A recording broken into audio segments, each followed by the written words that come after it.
Hello there. Moving on with our period 4 lecture and PowerPoints. Today we're going to talk about developing the western part of our country after the Louisiana Purchase and Americans start moving out west and figuring out what they can do out there, what's out there. People start rapidly heading out to the frontier to start a new life or go on an epic adventure. So today we're going to talk about all of what that entails. So, less than 10 years after the start of the War of 1812, the population west of the Appalachian Mountains had doubled. The West now offered new opportunities. A couple reasons why these people wanted to move out west. Number one, acquisition of American Indian lands. We kept on pushing the native population further and further and further off their lands, which did not make our relationships with them any better. But large areas of land were now open for settlements after the American Indians were driven from their lands. Number two, economic pressures. Soon there would be difficulties in the Northeast from embargoes and tariffs, and industrialization was great, but sometimes it wasn't always as cracked up as it was supposed to be. And also the war caused people from the region to seek a new future. And in the South, large plantation owners were realizing that the way they had treated the earth and the poor soil conditions was not as profitable as they hoped it would be. And so they had found new soil and better growing conditions in Alabama, Mississippi, and Arkansas. Number three, improved transportation. If you remember, one of the things that the U.S. was trying to work on internally was fixing and creating better infrastructure. So pioneers had an easier time reaching the frontier because there were better roads, canals being built, and also the implementation of steamboats and railroads made a big difference on how you got out to the frontier. Immigrants.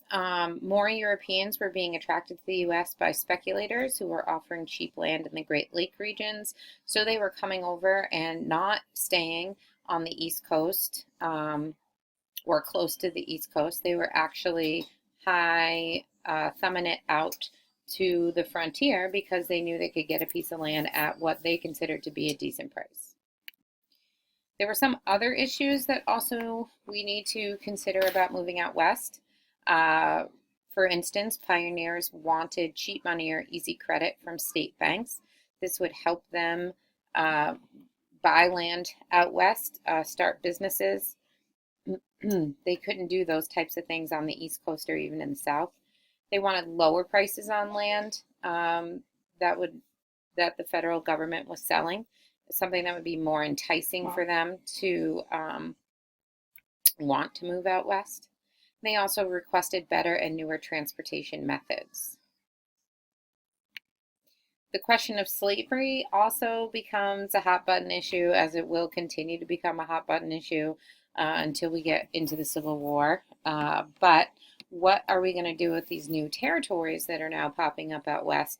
Are they going to be slave states or slave areas or territories, or are they going to be free areas or territories? Those people that were settling in the South, obviously they wanted slavery for economic reasons, and those that were settling in the North had no reason for slavery. I'm not sure where I left off. I had to pause the video, but those settling in the South obviously wanted to continue with slavery for economic reasons. They were going to participate in the agricultural lifestyle in the South and continue with their plantations, so they needed the free labor force. And those settling in the northern part of the territory had no reason for the use of slavery. So the big question, what becomes, of these territories, comes into play during this time period. What they use to, or what they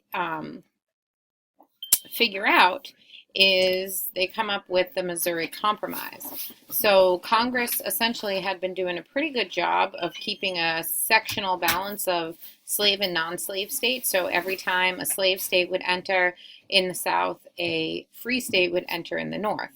But in 1819, Missouri applied for statehood, and this really got the North up in arms because slavery was already well established in Missouri by the people who had gone out there to begin with.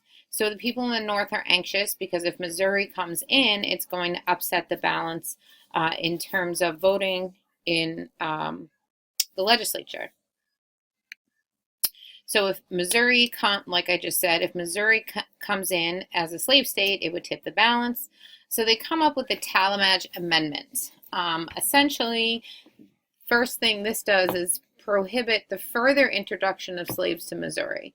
So the ones that are there can stay, but people aren't going to be allowed to go there with more slaves. And two, it requires the children of slaves to be emancipated by the age of 25. So essentially, this would eventually wipe slavery out in Missouri.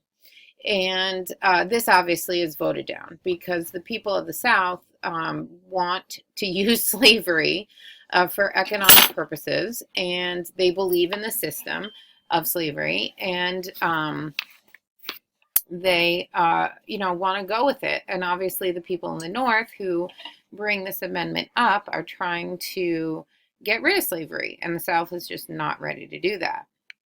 So our boy Henry Clay, who happens to be the king of compromises, comes up with the Missouri Compromise. And so essentially what the Missouri Compromise does is admits Missouri as a slaveholding state, and then creates Maine, go Maine, dear go, as a free state. And they carve Maine out of the state of Massachusetts. And aside from creating a whole new state and bringing it in as a non-slave state, the third step they make is prohibit slavery in the rest of Louisiana territory from the latitude of 36 degrees 30. The aftermath of the Missouri Compromise, essentially the Missouri Compromise preserved sectional balance for more than 30 years and provided time for the nation to mature. And this is a time when we start to see nationalism versus sectionalism. So the sectionalism is going to start growing more significant, and it's going to become more evident. We see the North and the South and the West become regional sectional locations.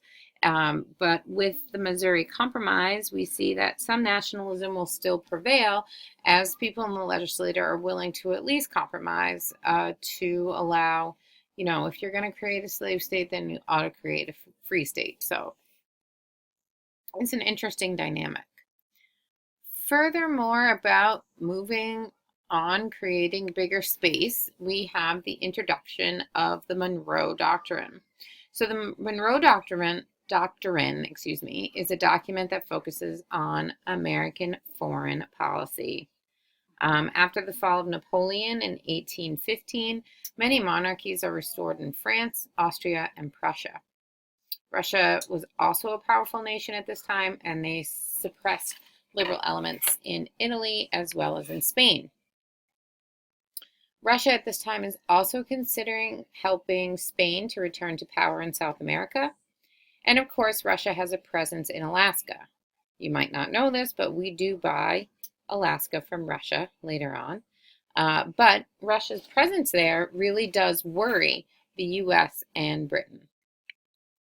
So the British, because they're a little bit worried about Russia and some other situations, they basically, and Spain, their naval power basically deters the Spanish from attempting any sort of comeback in Latin America. But to maintain British trade with Latin American republics, this required diplomacy. So they had to work out some sort of compromise or some sort of deal so that they can all work together. What Britain proposed was a joint Anglo-American warning to the European powers not to intervene in South America. So they wanted, Britain wanted America, them to kind of come together and say, you guys can't do this. You just can't do it. So America responds to this. President Monroe and most of his advisors feel that this kind of joint declaration would make sense. However, the Secretary of State at the time, John Quincy Adams, did not. He believed that if the U.S. and England, or the British Empire, entered this alliance and did it together, essentially going forward, he felt that it would restrict U.S. opportunities for further expansion within the hemisphere. However, in the end, Monroe decided to act as Adams had advised. He agreed with Adams.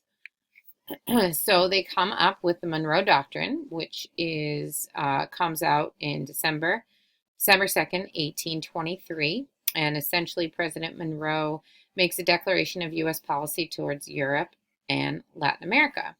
And essentially, what the doctrine says is that the American continents, by the free and independent condition which they have assumed and maintained, are henceforth not to be considered as subjects for future colonization by any European powers. We're going to read the whole Monroe Doctrine, if not the next time I see you, the time after that. So we're going to get into this a little bit more intensely. Also within the Monroe Doctrine, Monroe declares that the U.S. opposed any attempts by a European power to interfere in the affairs of any republic in the Western Hemisphere. And like I just said, we're going to dissect this a little bit further, but here's a little peek, and we're going to read the whole Monroe Doctrine, which isn't as long as you think it would be. So you don't have to prepare yourself. Essentially, the impact of the Monroe Doctrine is that Americans love it. The British were annoyed. Other European monarchs are also annoyed by it. To be honest, the Monroe Doctrine had much more significance later on in American history. It pretty much became the cornerstone of U.S. foreign policy towards Latin America. Here's a couple things about this period that I really want to just, touch on. Great population growth. Okay, so between 1800 and 1825, population growth doubles. 25 years after that, it doubles again. We have high birth rates and lots of immigrants arriving. High birth rates means that hygiene conditions are good, people are eating well, they're taking care of themselves, so things are on the up and up. We see a great growth of industry during this time period. At the start of the 19th century, a manufacturing economy barely began in the U.S. By mid-century, U.S. manufacturing surpassed agriculture in value. And by the end of the century, we were the world leader. We saw many mechanical inventions at this time, including Eli Whitney's cotton gin, as well as guns with interchangeable parts. Businesses were having an easier time raising the capital than needed by selling stock. So businesses are expanding. Where did my face go? Where did I go? The factory system was put into place. So essentially, New England became the country's leading manufacturing center. Single young farm women essentially became the leading workers of textile mills, places that create cloth, especially in Lowell, Massachusetts. And we'll have some primary documents to read about these ladies. Also, we see the rise or the birth of unions. Trade unions are beginning to be organized in major cities as early as 1790. Cotton in the South is still king. Throughout the 19th century, cotton becomes and remains the principal cash crop. Southern planters found cotton more profitable than both tobacco and indigo. Thanks to Eli Whitney's cotton gin, which easily separated cotton fiber from the seeds. Also, since we see more land in Alabama and Mississippi, we're going to start to see more slaves. The market revolution, specialization on the farm, the growth of cities, industrialization and development of modern capitalism meant the end of self-sufficient household and growing independence among people. Farmers fed the workers in the city, who in turn provided farm families with mass-produced goods. We see a really big change in this time in American history. The standard of living increased. Women were now not having to work